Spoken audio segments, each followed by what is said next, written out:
ایک دو بجے تک کاروبار نہ چلے میرے گھر کا گزارا نہیں ہوتا. اللہ کہتا ہے نہیں، 5-7 بجے بند کر کے بھی تمہاری زندگی اچھے طریقے سے بسر ہو سکتی ہے. وہ بندہ جو اپنے والدین کے لیے وقت نہیں نکال پا رہا تھا، بیوی بچوں کے لیے اس کے پاس فرصت نہیں تھی، ہر دوسرے گھر کا جھگڑا یہ تھا خامد گھر میں ٹائم نہیں دے رہا، ماں باپ کا شکوہ یہ تھا یہ 24 گھنٹے مصروف رہتا ہے، وقت نہیں نکالتا. اللہ نے فرصت دے دی ہے، ہفتے میں 2 دن لاک ڈاؤن کے ہیں، 5 دن میں بھی پوزیشن یہ ہے کہ 7 بجے کے بعد کاروبار نہیں چل سکتا. اور اگر آپ اس کو عبادت کی غرض سے دیکھیں نا، یقین جاننے میرے سچے نبی نے فرمایا ہے 2 نعمتیں بڑی اعلیٰ ہیں لیکن لوگ بڑے غافل ہیں، ایک فرصت اور ایک صحت. یہ دونوں ہی ایسی نعمتیں ہیں، ہمیشہ بندہ قدر تب کرتا ہے جب بندہ مصروف ہو جائے نا. بندہ کہتا ہے یار میرے پاس وقت ہوتا میں اللہ اللہ کر لیتا، میرے پاس فراغت ہوتی میں دین کے لیے وقت نکالتا. اللہ نے فراغت پیدا کر دی ہے، فراغت دی ہے. اور یہ بات بھی یاد رکھنا، جو کل تک کہتے تھے نا فرصت نہیں ہے، اصل فرصت کی وجہ سے عبادت نہیں ہوتی، عبادت اللہ کی توفیق سے ہوتی ہے. جو کل تک بے نمازی تھے نا، آج فرصت ہونے کے باوجود بھی بے نمازی ہیں. سبب یہ ہے کہ اللہ کی توفیق نہیں ہے، توفیق سے سارے کام ہوتے ہیں. بہرحال ایک سلسلہ تھا اس مسجد میں ماہانہ درس قرآن کا. بھائیو اس کا یہ مطلب نہیں ہے کہ جلسے نہیں ہوں گے، درس نہیں ہوں گے تو ہم نے دین کا کام نہیں کرنا، ہم نے تبلیغ کا کام نہیں کرنا. صحابہ کے دور میں یہ کنڈیشن تو نہیں تھی، عمومی جلسوں کی، بڑوں کی اور اس طرح کی انفرادی دعوت بھی صحابہ نے دی ہے. اور آج تو میں سمجھتا ہوں وہ وقت ہے کہ نبوی منہج کے تحت بندہ اگر ڈور ٹو ڈور گھر گھر جا کے دین کا پیغام سنائے، انفرادی طور پہ اپنے بھائیوں کو دین کی دعوت دے، بیٹھک پروگرام کر کے اپنے بھائیوں کی دین کی طرف متوجہ کرے. یقین جاننے ابتدائی اسلام کا دور تو آپ دیکھیں، کون سا دکھ ہے جو صحابہ پہ ڈھایا نہیں گیا، کون سا ظلم ہے جو صحابہ برداشت نہیں کرتے رہے. سبب کیا تھا؟ اللہ کے دین کی دعوت سبب تھا.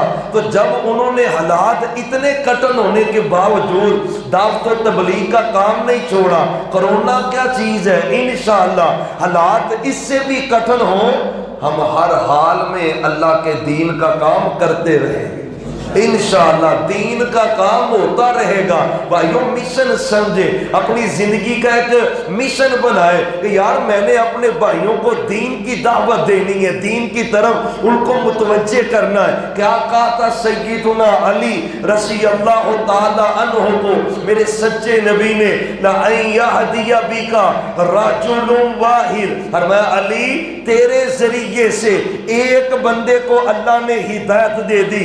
عقیدہ خراب تھا اللہ نے صحیح کر دیا، بے نمازی تھا اللہ نے نمازی بنا دیا ہے، حرام کھاتا تھا حلال کھانا شروع کر دیا ہے، زنا کرتا تھا اللہ نے شرم و حیا پیدا کر دی ہے، شرابیں پیتا تھا اللہ نے غیرت ایمان دے دیا ہے. ایک بندہ تیرے ذریعے سے ہدایت پا گیا، دین کے رستے کی طرف پالا گیا، اور میں سرخ اونٹوں سے بہتر ہے. اور یہ بات بھی یاد رکھنا، نتائج نہ دیکھا کریں، نتائج نہ دیکھا کریں. یار کام بڑا کر رہے ہیں، بندہ نہیں کوئی مسلمان ہو رہا، بندہ نہیں کوئی دین کی طرف آ رہا، نتائج نہیں دیکھنے. ہم نے تبلیغ کا کام کرتے ہی رہنا ہے، انشاءاللہ کرتے ہی رہنا ہے. میرے سچے نبی نے کہا، میں نے ایک آدمی کو دیکھا معراج کی رات اکیلا ہی آ رہا ہے، اکیلا ہی. میں نے کہا جبریل یہ کون ہے اکیلا ہی آ رہا ہے؟ فرمایا محبوب یہ اللہ کا نبی ہے علیہ السلام. فرمایا اکیلا ہی آ رہا ہے؟ فرمایا اس نے ساری زندگی تبلیغ کی ہے، ایک بندہ بھی مسلمان نہیں ہو. نبی کامیاب ہے، نبی جنتی ہے، کامیاب ہے، نبی فوز و فلاح پا گئے.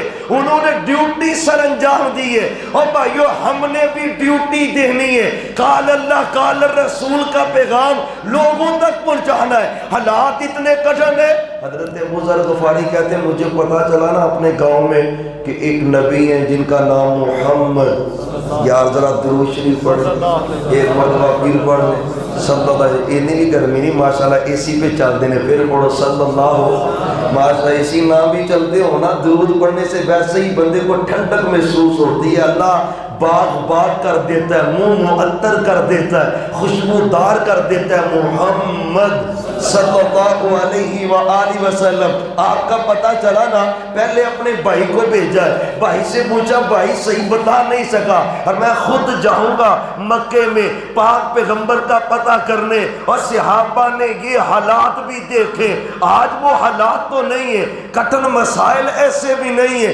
کہتے میں سواری لے کر مکہ پہنچا، اور مکے کے حالات یہ ہے جو پیغمبر کا نام لیتا ہے اسے قتل کر دیا جاتا ہے، جو دین کی بات کرتا ہے اسے قتل کر دیا جاتا ہے، جو اسلام کا نام لیتا ہے تپتی ریتوں پہ لٹایا جاتا ہے، جو اللہ کا نام لیتا ہے کوڑے پر سائے جاتے ہیں، جو رب کا نام لیتا ہے جو جسم کے ٹکڑے کر دیے جاتے ہیں، اتنی ظلم کی انتہا ہے۔ کہتے ہیں مکے آ کے نہ ڈھونڈتا رہا، ڈرتا کسی سے بات نہیں کرتا تھا، کسی کو پتہ چل گیا مجھے قتل نہ کر دے، کہتے میں وہاں پہ ٹھہرا سویا ہوا تھا، سیدنا علی رضی اللہ تعالیٰ عنہ میرے قریب سے گزرے، مکہ مکرمہ میں میں سو گیا، اللہ ہمیں بھی توفیق دے، یار اللہ جلدی لے جائے، اللہ مکے اور مدینے کی رونقیں بحال کر دے، بار بار اللہ حج عمرے کی سعادت عطا کر دے۔ کہتے میں لیٹا ہوا تھا، حضرت علی قریب سے گزرے، چہرے سے انہوں نے دیکھا کہ یہ بندہ ہمارے علاقے کا نہیں ہے، ہمارے علاقے کا نہیں ہے، مسافر لگتا ہے۔ اس سے پوچھا بھائی تم نے رات ٹھہر نہیں؟ اس نے کہا جی ٹھہرنا ہے، کھانا کھانا ہے، کھانا کھانا ہے۔ اس کو لے کے نا اپنے گھر چلے گئے، کھانا کھلایا، رات بسر کی، صبح کہتے ہیں پھر وہ میرے ساتھ آیا اور حرم میں چلا گیا۔ اور دین کیسے پھیلا ہے، دعوت و تبلیغ کا کام صحابہ نے کیسے کیا ہے، حالات جیسے بھی ہو مشن سمجھے، ڈور ٹو ڈور چلے، دروازے دروازے پہ جائے، دوستوں کو دعوت دے، ایک ایک کو پیغام سنائے۔ دین کا کام بلا رکتا ہے؟ نہیں رکتا۔ آج تو اسباب بڑے، سوشل میڈیا ہے، واٹس ایپ ہے، میسیج ہے، کال ہے، ہر طرح کے وسائل ہیں۔ اب بھائیو عزم کی ضرورت ہے، انشاءاللہ اللہ مزید اس دین کو غلبہ عطا کرے گا، مزید اللہ عزت عطا کرے گا۔ کہتے میں چھوڑ گیا، اگلی رات پھر آیا تو پھر وہ مسافر وہیں پہ، میں گھر لے کے چلا گیا، رات سلایا، پھر کھانا کھلایا، اگلے دن پھر وہ حرم میں آ گیا۔ تیسرا دن جب دن ہوا نا تو میں نے اس کو پوچھا یار خیریت تو ہے؟ اس نے کہا اگر کسی سے ذکر نہیں کرو گے تو ایک بات کہوں، میں کہو یہاں پہ کوئی محمد ہے صلی اللہ علیہ وسلم؟ میں ہاں، ان سے ملنے کے لیے بڑی دور سے آیا ہوں، مجھے پتہ چلا ہے کہ وہ اللہ کے سچے نبی ہیں، کوئی باتیں پوچھنا چاہتا ہوں، ان سے گفتگو کرنا چاہتا ہوں۔ کتنے حالات کٹن ہیں، لیکن حضرت علی کا بھی انداز کیسا ہے؟ فرمایا صبح ہوگی، ذکر نہیں کسی سے کرنا تم نے، تیرے آگے آگے میں چلوں گا، پیچھے پیچھے تو آنا، اور اگر رستے میں مجھے کوئی مل گیا کافر کوئی ہی بندے کے پاس، میں ٹھہر گیا، تو نے نہیں ٹھہرنا، تو نے سیدھے ہی گزر جانا ہے، سیدھے پتہ نہ چلے تو میرے ساتھ ہے۔ مطلب کیا ہے؟ اگر کسی کو پتہ چلا کہ تو نبی سے ملنے جا رہا ہے بچ نہیں سکے گا، ابو جہل کا قہر تجھ پہ گرے گا۔ اب بھائیو دین ایسے پہنچا ہے ہمارے تک، صحابہ کی قربانیاں کیسی ہیں۔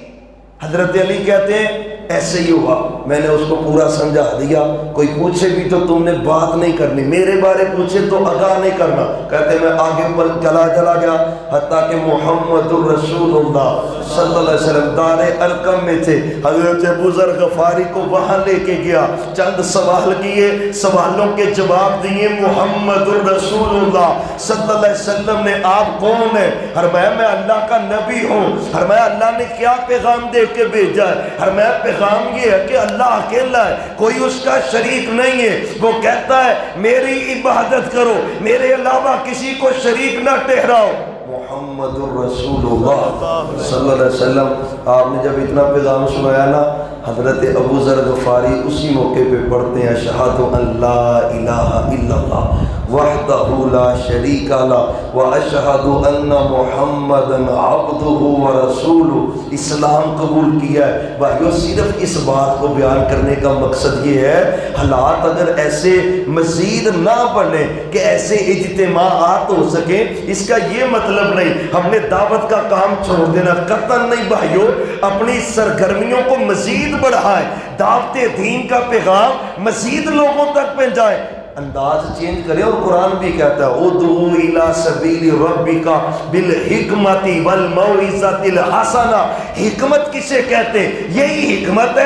جلسوں پہ پابندی ہے، درسوں پہ پابندی ہے، یا ڈور ٹو ڈور، دروازے دروازے پہ، دکان دکان پہ پہنچے، لٹریچر چھپوائے، کتاب دے، قرآن کا ترجمہ تقسیم کرے، لوگوں تک بات پہنچائے. اور یہی محمد الرسول اللہ صلی اللہ علیہ وسلم کی ذمہ داری ہے، ابلاغ کی، پہنچانے کی. اب دوسری بات اور بات ختم کرتے ہیں. اس قدر بڑی پریشانی ہے کرونا کے حوالے سے، خاص کر جو بندہ اس وبا میں مر جاتا ہے، اللہ ہم سب کو اس وبا کی حالت میں موت سے بھی محفوظ ہی فرمائے. جتنی تذلیل ہوتی ہے نا جی میت کی، جس کو بالخصوص کرونا پڑ جائے اور گورنمنٹ کی تحویل میں آ جائے، اگلے دن مولانا ادریس گوڑوی رحمت اللہ علیہ، یقین اگلے دن اس کے آیا ہے کہ ان کی کرونا نیگیٹو ہے، لیکن نہ غسل دینے دیا ہے، نہ جنازہ پڑھنے دیا ہے، غیبہ نہ جنازہ ہوا ہے. ساری عمر ان بیٹوں کے دلوں پہ کیا بیتے گی، یار میرے باپ نے اتنی تبلیغ کی ہے،